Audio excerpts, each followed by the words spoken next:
ভাই আমার, তাহলে রোজা কাকে বলে আমাদেরকে জিনিসটা জানতে হবে। ভাই আমার, এই যে রমজান মাসের রোজা যেটা আসছে, যেটা আল্লাহ ফরজ করেছেন, এই রোজার আপনাকে নিয়াত করতে হবে। মুখ দিয়ে কোনো কথা বলে নিয়াত করতে হবে না। খুব ভালোভাবে শুনেন, জীবনে আপনার কাজে দেবে। মায়েরা খালারা আপনারা শুনেন, রোজা যে রাখবেন, আমাদের আপনার প্রত্যেক ইবাদত নবী মুহাম্মদ সাল্লাল্লাহু আলাইহি সাল্লামের তরিকা মতন হওয়া চাই। যদি আমার আপনার ইবাদত নবী মুহাম্মদ সাল্লাল্লাহু আলাইহি সাল্লামের তরিকা মতন যদি না হয়, নিজের মন মতন যদি করি, তাহলে এই ইবাদত আল্লাহর দরবারে কবুল হবে? ভাই জোরে বলেন, আল্লাহর দরবারে কবুল হবে? যখন আল্লাহর দরবারে কবুল হবে না, তো এই জিনিসটা তো আমাদেরকে জানা দরকার, জানতে হবে। তার আগে আমাদেরকে জানা দরকার এই রোজাটা আমাদের জন্য ফরজ না নফল নাকি। আল্লাহ তাআলা কোরআনে বলছেন কি, ইয়া আইয়ুহাল্লাযীনা আমানু, আল্লাহ রাব্বুল আলামিন ঈমানদার বান্দা বান্দীদেরকে আল্লাহ রাব্বুল আলামিন ডাক দিয়ে বলেন, এই জায়গাতে কোনো বেঈমান, কোনো ধোঁকাবাজ, কোনো দাগাবাজ, কোনো মুশরিক আল্লাহ রাব্বুল আলামিন তাদেরকে ডাক দিয়ে বলেন না। আল্লাহ রাব্বুল আলামিন ঈমানদার বান্দা বান্দীদেরকে কত ভালোবাসেন। এই ঈমানদার বান্দা বান্দী হলো আল্লাহর কত পেয়ারা বান্দা এবং বান্দী।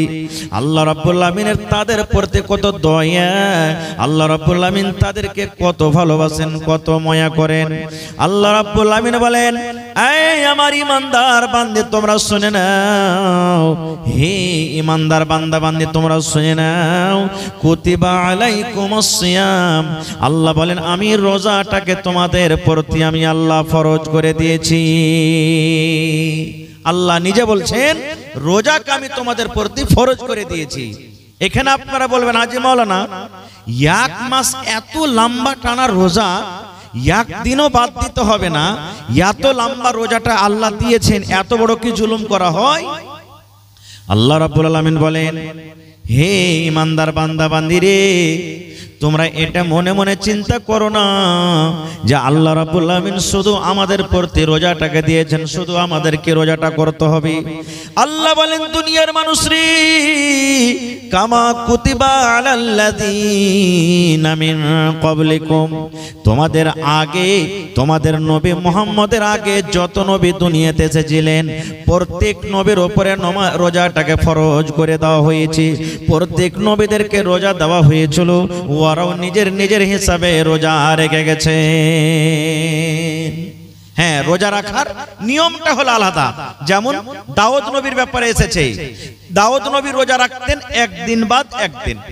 আমরা 12 মাসে এক লাগাতার 1 মাস রোজা রাখনো শেষ হয়ে গেল। আর দাউদ নবী কেমন রোজা রাখতেন? আজকে রোজা রাখলেন, কালকে ছুটি, পরশু রোজা রাখলেন, তারপরে ছুটি, আবার তারপরের দিন রাখলেন, তারপরে ছুটি। তো তাদের বছরে কতদিন রোজা হতো ভাই? কতদিন রোজা হতো? একদিন পর একদিন গোটা বছর রোজা। কতদিন রোজা রাখতেন হিসাবটা জানেন না? আর একটু জোরে বলেন। 6 মাস। আর আমরা কত রাখছি? 1 মাস। তো কাদের মুশকিল ছিল বেশি? সুবহানাল্লাহ। আল্লাহ বলছেন, বান্দা শুধু তোমরা এটা মনে করিও না যে আমি তোমাদের জন্য রোজাটাকে দিয়েছি, তোমাদের আগেও রোজা ছিল। এবার বলবেন, হাজী মাওলানা রোজা কেন দিল আল্লাহ? রোজা দেওয়ার উদ্দেশ্য কি? আল্লাহ রাব্বুল আলামিন বলেন, লাআল্লাকুম তাত্তাকুন, হে ঈমানদার বান্দা বান্দিরে, 1 মাস তোমরা রোজা রাখবে। 1 মাস রোজা রাখার পর যেন তোমরা সমস্ত গুনাহকে বাদ দিয়ে, সমস্ত পাপ থেকে দূরে থেকে যেন তোমরা একটা মুত্তাকি পরহেজগার বান্দা হয়ে যাও, যেন তোমরা আল্লাহওয়ালা হয়ে যাও, যেন তোমরা আল্লাহওয়ালি হয়ে যাও, যেন তোমরা মুত্তাকি হয়ে যাও, পরহেজগার যেন হয়ে যাও। এই মুসলমান, এই আয়াত থেকে আমরা বুঝতে পারলাম একটা লোক 11 মাস মদ পান করলো, আর ওই লোকটা রমজান মাসে রোজা রাখলো। আর রমজান মাস রোজা রাখার পর যখন রমজান মাসটা চলে গেল, ওই লোকটা আবার মদ পানতে শুরু করে দিল। আল্লাহর আয়াত মোতাবেক বোঝা গেল, বন্ধুরে, ওই লোকটার রোজা আল্লাহর দরবারে কবুল হয়নি। একটা লোক সারা জীবন মদ পান করে, বিচার করে, রোজা রাখলো, আর রোজা রাখা পর যেমন রমজান মাস চলে গেল, ওই লোকটা আবার কিন্তু মদ পান করতে শুরু করে দিল, আবার জেনা ব্যভিচারে সেই লোকটা লেগে গেল। আল্লাহ বলেন, বান্দারে এখনো ওই লোকটা রোজা আল্লাহর দরবারে কবুল হয়নি। এবারে কত লোক বলবেন যে রোজা তো আল্লাহ ফরজ করেছেন, মাওলানা রোজা না রাখলে কি হবে? রোজার দিনে কত ভাই এমন আছেন বাজারে সিগারেট টানবে, মিষ্টির দোকানে মিষ্টি খাবে, হোটেলে ভাত খাবে, রুটি খাবে। ওকে যদি আপনি বলেন, আরে ভাই রোজাটা কেন করিসনি, কি বলবেন জানেন? বাড়িতে কি খাইতে নাই যে মৌলভী সাহেব যে রোজা করে বেড়াবো। কত ভাই তো বলবেন, আল্লাহকে দেখে ডরাই না, আল্লাহকে দেখে ভয় করি না, তো মানুষকে দেখে ডরিয়ে কি করব রে? হ্যাঁ, মানুষকে দেখে ডরিয়ে কি করব? ওই নওজওয়ান, ওই ভাই, ওই বোনের জন্য একটা হাদিস, সহিহ হাদিস। আল্লাহর নবী মুহাম্মদ সাল্লাল্লাহু আলাইহি সাল্লাম একদিন খুতবা দেওয়ার জন্য মিম্বারে আল্লাহ রাসূল দাঁড় হচ্ছেন, মিম্বারে চড়ছেন। মিম্বারে কয়টা ধাপি আছে ভাই? মিম্বারে কয়টা ধাপি আছে? 3টা ধাপি আছে। আমার নবী মিম্বারের প্রথম ধাপিতে যখন নবীজি পা দিয়ে দিলেন, তখন পড়লেন আমিন। কি পড়লেন? আমিন। আমিন মানে কি? আল্লাহ তুমি কবুল করো। যেমন বলি গায়রিল মাগযুবি আলাইহিম ওয়ালাদ-দাল্লিন পড়ি না, তখন কি পড়ি? আমিন। এই সূরাটাতে দোয়া আছে কিছু, আমি ওদিকে যাব না।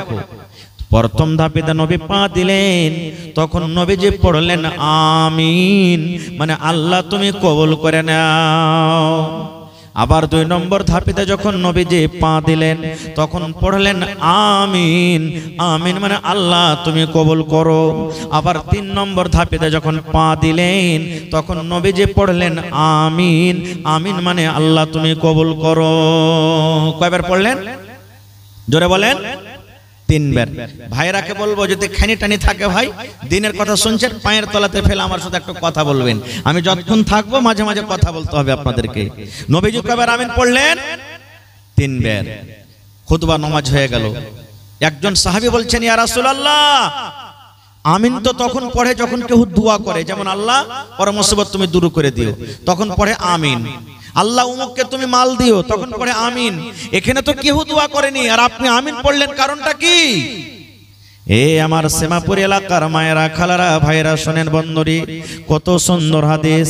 আল্লাহর রাসূল বললেন, হে আমার সাহাবীরা শুনে নাও, আমি যখন মিম্বারের প্রথম ধাপেতে পা দিলাম রে বাবা, তখন পড়লাম আমিন। আমিন মানে আল্লাহ তুমি কবুল করো, এই জন্য আমি আমিন পড়লাম। আমি যখন প্রথম ধাপেতে পা দিলাম, আল্লাহর ফেরেশতা, যে ফেরেশতা আমার জীবনে বারবার আসে, বারবার আসে, আল্লাহর আদেশ নিয়ে আসে, কখন কোরআন নিয়ে আসে, আল্লাহর হুকুম নিয়ে যে ফেরেশতা আমার কাছে বারবার আসে, ওই জিবরিল ফেরেশতা আমার কাছে এসে কানে কানে আমাকে বললেন, আল্লাহর নবী গো, আপনি আপনার উম্মতকে জানিয়ে দেন গো নবীজি, আপনি আপনার উম্মতকে বলে দেন, যে মানুষেরা রমজান মাস পেল, যে মানুষেরা রোজার মাস পেল, রোজার মাস পাওয়ার পর 1 মাস রোজা রাখলো না, রমজান মাসের রোজা রাখলো না, রোজা রাখলো না, তারাবি পড়লো না, তেলাওয়াত করলো না, জিকির আজকার করলো না, 1 মাস রোজা রেখে নিজের জীবনের গুনাহকে মাফ করতে পারলো না, ওই লোকটা যেন হালাক হয়ে যায়, বরবাদ হয়ে যায়, ওই লোকটা যেন ধ্বংস হয়ে যায়। তখন নবী বললেন, আমি পড়লাম আমিন। আমিন মানে আল্লাহ তুমি কবুল করে নাও। নারে তাকবীর, সুবহানাল্লাহ। তাহলে ভাই আমি দোয়া করব, আমার মাওলানা দোয়া করবেন, আর কি দোয়া করবেন, কবুল হইতে পারে নাও পারে, 50-50, কিন্তু আল্লাহ এবং আল্লাহ রাসূল এবং জিবরিল ফেরেশতা যদি দোয়া করেন, তাদের দোয়াকে কোনোদিন রদ হবে ভাই? জোরে বলেন, রদ হবে?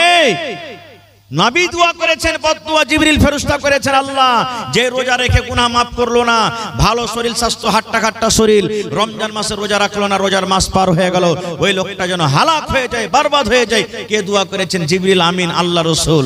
তাহলে এই পুরা কবল হতভাগা মুসলমান, রমজান মাস আসছে, যদি রোজা না রাখেন তাহলে কিন্তু নবীজির বদদুয়া পাবেন। এবার বলবেন, হাজী মাওলানা নবীজির দোয়া কত তাড়াতাড়ি কবুল হয়? একটাই হাদিস আপনাদের সামনে বলবো। আল্লাহর নবী একদিন খুতবা দিচ্ছেন, দাঁড় হয়ে খাড়ো হয়ে নবী খুতবা দিচ্ছেন, আর একজন সাহাবী এসে বলছেন, ইয়া রাসূলুল্লাহ, সমস্ত ঘাস পাত শুকিয়ে গেল। নবীজি মাল গরুকে কি খাইতে দিব, পানি হয় না, ঘাস পুড়ে গেল সব। আল্লাহর কাছে একটু দোয়া করেন যাতে আল্লাহ পানি দেয়। আজকে যেমন জমিন শুকিয়ে যায়, আমাদের আপনাদের এলাকাতে মেঘ পানি হয় না, তখন মসজিদে মসজিদে দোয়া করি কি করি না ভাই? নবীর জামানাতে একজন সাহাবী বলছেন, ইয়া রাসূলুল্লাহ, নবীজি কিন্তু খুতবা দিচ্ছেন, ওই হালাতে বলছেন ঘাস পানি শুকিয়ে গেল, আল্লাহ রাসূল পানির জন্য দোয়া করেন আল্লাহ যেন পানি দেয়। আমার নবী মিম্বারে দাঁড় হয়ে হয়ে নবীজি দুই হাত কিন্তু উঁচা করে দিলেন, দুই হাত নবীজি তুলে দিলেন, আল্লাহর কাছে দোয়া করলেন, রব্বুল আমিন পানি দাও, পানি দাও, আল্লাহ তুমি পানি দাও। যেমনই নবীজি পানির দোয়া করলেন, ওরে আল্লাহ বিজলির কারেন্টের চাইতো আমার দয়ার নবী আল্লাহর দরবারে দোয়া কবুল হয়ে গেল। নবীজি আমার খুতবা দিতে আছেন, আল্লাহুস সামাদ, এইবারে কিন্তু আকাশ থেকে পানি বর্ষিতে শুরু হয়ে গেল। খুতবা দিতে আছেন, নামাজ পড়া শেষ হয়নি, পানি হইতে লাগলো। নবীজি দোয়া করলেন, আল্লাহ পানি দাও, পানি হইতে লাগলো। কতদিন পানি হলো? শুক্রবারে দোয়া করলেন, শুক্রবার পানি হইল, শনিবার পানি হলো, রবিবার পানি হইল, সোমবার পানি হলো, মঙ্গলবার পানি হলো, বুধবার পানি হলো, বৃহস্পতিবার পানি হলো, আবার সামনে জমাতে আবার শুক্রবার মেঘ হয়ে আছে, এখনো ছুটতে চায় না, ঝমঝম ঝমঝম ঝমঝম ঝমঝম করে কিন্তু মেঘ হয়। আবার সে আরেক জমাতে 7 দিন 8 দিন পর আমার নবী খুতবা দিচ্ছেন। এবার আরো একজন সাহাবী কিন্তু কিংবা ওই সাহাবী এসে বলছেন, আল্লাহর নবী আর একবার আল্লাহর দরবারে দোয়া করেন, নবী গো এত পানি হয়েছে, এত মেঘ হয়েছে, মেঘের কারণে সমস্ত জমিন জায়গা ডুবে গেল, সমস্ত ঘাসপালা ডুবে গেল, নবী গো আমরা জানোয়ারকে কি খাওয়াবো, উটকে কি খাওয়াবো, ভেড়াকে কি খাওয়াবো, দুম্বাকে কি খাওয়াবো? একটু আল্লাহর দরবারে দোয়া করেন, আর পানির দরকার নাই, আল্লাহ যেন এই পানিটাকে বন্ধ করে দেয়। আল্লাহর নবী আবার হাত তুলে দিলেন, হে রব্বুল আলামিন পানির দরকার পূর্ণ হয়ে গেছে, আল্লাহ তুমি পানি বন্ধ করে দাও, আল্লাহ এদিক ওদিকে তুমি পানি দাও, আর কিন্তু পানি দিও না। এই মুসলমান নয়ার নবী যেমন দোয়া করলেন, ওরে সুবহানাল্লাহ, এইবারে নবীর দোয়া করতে না করতে সঙ্গে সঙ্গে এইবারে কিন্তু পানি বন্ধ হয়ে গেল। নারে তাকবীর! হয়নি, হবে না, হতে পারে না, আমার নবীর সাথে কারো তুলনা। হয়নি, হবে না, হতে পারে না, আমার নবীর সাথে কারো তুলনা। হায়রে তুলনা তো দূরের কথা, ছায়াও মিলে না। হয়নি, হবে না, হতে পারে না, আমার নবীর সাথে কারো তুলনা। হয়নি, হবে না, হতে পারে না, আমার নবীর সাথে কারো তুলনা। সকল নবী রাসূল ছিলেন খোদার দিওয়ানা, দু নয়নে দেখব খোদা ছিল তামান্না। সকল নবী রাসূল ছিলেন আল্লাহর দিওয়ানা, দু নয়নে দেখব আল্লাহ ছিল তামান্না। আরে মোর নবীকে ডেকে নিলেন, আরে মোর নবীকে ডেকে নিলেন, দেখবে রব্বানা। হয়নি, হবে না, হতে পারে না, আমার নবীর সাথে কারো তুলনা। হয়নি, হবে না, হতে পারে না, আমার নবীর সাথে কারো তুলনা। ইউসুফকে দেখে যারা আঙ্গুল কেটেছে, তারা কে আমার নবীর রূপ দেখেছে। ইউসুফকে দেখে যারা আঙ্গুল কেটেছে, তারা কে আমার নবীর রূপ দেখেছে। আরে দেখতো যদি কেটে দিত, আরে দেখতো যদি কেটে দিত কলিজা খানা। হয়নি, হবে না, হতে পারে না, আমার নবীর সাথে কারো তুলনা। হয়নি, হবে না, হতে পারে না, আমার নবীর সাথে কারো তুলনা। হায়রে তুলনা তো দূরের কথা, ছায়াও মিলে না। হয়নি, হবে না, হতে পারে না, আমার নবীর সাথে কারো তুলনা। হয়নি, হবে না, হতে পারে না, আমার নবীর সাথে কারো তুলনা। যার শানে আল্লাহ তাআলা করলেন ঘোষণা, খোলকে আযম আমার শাহে মদিনা, যার শানে আল্লাহ তাআলা করলেন ঘোষণা, খোলকে আযম আমার শাহে মদিনা, মুসলমান নবী ছাড়া কিছুই মানে না, মুমিনে কোরআন ছাড়া কিছুই বোঝে না, হয়নি হবে না হতে পারে না, আমার নবীর সাথে কারো তুলনা, হয়নি হবে না হতে পারে না, আমার নবীর সাথে কারো তুলনা, হায়রে তুলনা তো দূরের কথা ছায়াও মেলে না, হয়নি হবে না হতে পারে না, আমার নবীর সাথে কারো তুলনা। নারে তাকবীর। তাহলে রোজাটা আল্লাহ ফরজ করেছেন, রোজা ফরজ করেছেন। এবারে রোজা কেমন করে রাখতে হবে? আল্লাহ রাসূল সাল্লাল্লাহু আলাইহি ওয়াসাল্লাম বলেছেন, ফজরের যে আজান হয়, যেটা আউয়াল ওয়াক্ত, টাইম যখন ফজরের ঢুকে যায়, আজানের আগে আগে আপনাকে রোজার নিয়াত করতে হবে। মুখ দিয়ে রোজার নিয়াত করতে হবে না, মনে মনে নিয়াত করতে হবে, আল্লাহ তুমি এই রোজাটাকে ফরজ করেছো, আমি নেকি মনে করে আল্লাহ আমি এই একটা ফরজিয়াত আমি আদায় করছি, আল্লাহ নেকি মনে করে আমি এই রোজাটাকে রাখছি, আল্লাহ তাআলা তুমি আমার রোজাটাকে কবুল করো। এই নিয়তে আপনাকে রোজার নিয়াত করতে হবে, এরকম ভাবে আপনাকে রোজার নিয়াত করতে হবে। এবার সাহারি খাইলেন আপনি, আল্লাহ রাসূল বলেছেন সাহারি খাও, সাহারি খাওয়াতে বরকত আছে। কত ভাই এমন আছেন, কত মা খালা এমন আছেন, ঘুমিয়ে গেছেন, জাগতে পারেনি, আজান হয়ে গেল, শুইতেছে জাগতে পারেনি, আজান হয়ে গেল, কত ফোন আছে, হাজি মাওলানা, হাজি ভাই রাইতে শুইতেছি জাগতে পারেনি, আজান হয়ে গেছে, রোজা কি হইবে? কিচ্ছু যে খাইতে পাইনি, কিচ্ছু যদি আপনি খেতে না পান তাও রোজা হয়ে যাবে আপনার, আপনাকে আর কিছু খাইতে হবে না, কিন্তু রোজার পর মানে আজানের পর আপনি যা সন্ধ্যাবেলাতে খেয়েছেন খেয়ে থেকে যান, এক ঢোক পানিও খেতে পেলেন না, জাগতে পারলেন না, তো কি করবেন? আপনি রোজা রাখেন, আপনার রোজা হয়ে যাবে। এবার গোটা দিন রোজা রাখলেন, সন্ধ্যাবেলাতে আপনি ইফতারি করতে বসবেন। আল্লাহর নবী বলেছেন, হে আমার উম্মত রে, তুমি যখন রোজা ইফতার করতে বসবে, 5 মিনিট 7 মিনিট 10 মিনিট আগে তুমি ইফতার করতে বসো। 5 মিনিট 7 মিনিট 10 মিনিট আগে তুমি ইফতার করতে বসো। সামনে তোমার থালা আছে, তোমার নাস্তা লাগা আছে, বিভিন্ন রকমের তোমার খাবার আছে, কেন 5 মিনিট 10 মিনিট আপনাকে আমাকে আগে বসতে হবে? আল্লাহর নবী বলেছেন, উম্মত রোজা কবুল হওয়ার কয়েকটা জায়গা আছে রে। আল্লাহর দরবারে মানুষ যে দোয়া করবে, আল্লাহ তুমি আমার দোয়াকে তুমি কবুল করো, আল্লাহ গুনাহ খাতাকে maaf করে দাও। আল্লাহর দরবারে মানুষ যখন দোয়া করে, দোয়া কবুল হওয়ার কয়েকটা কারণ আছে, কয়েকটা জায়গা আছে।